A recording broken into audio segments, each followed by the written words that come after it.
Psychological ইসের কাছে যাব, ডক্টরের কাছে যাব, আমি তো পাগল না।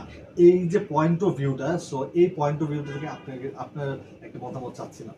আচ্ছা, আমার মনে হয় বাইরের আমি যতটুকু জানি বাইরের দেশগুলিতে মিনিমাম 6 মাসে একবার অন্তত পক্ষে ওদের সাইকিয়াট্রিস্টের কাছে ওরা যায়, এটা বাধ্যতামূলক, অফিসিয়ালি বাধ্যতামূলক।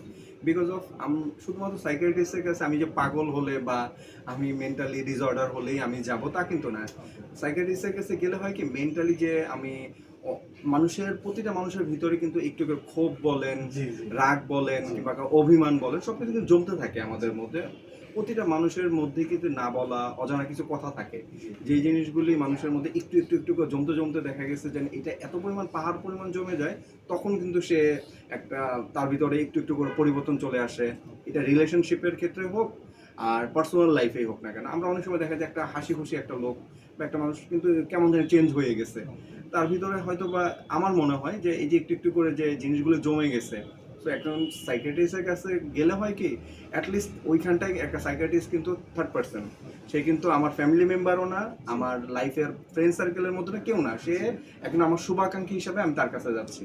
তার কাছে গিয়ে ওপেনলি আমার ভেতরের যে গিল্টিনেসটাও যদি থাকে কোনো বিষয়ের জন্য, যে আমি একটা বিষয় নিয়ে খুব গিল্টি ফিল করতেছি কিংবা কারো প্রতি আমার খুব ক্ষোভ জমে আছে, অভিমান জমে, এই যখন এই জিনিসটা বলার পরে উনি ডেফিনেটলি একটা সাইকিয়াট্রিস্টের কাছে গেলে উনি আমাকে প্রথমে মেন্টালি সাপোর্ট দিবে, সো মেন্টালি যাতে আমি ফিট থাকি এই জন্য কিছু কথা বলবে, কাউন্সিলিং করবে আমাকে।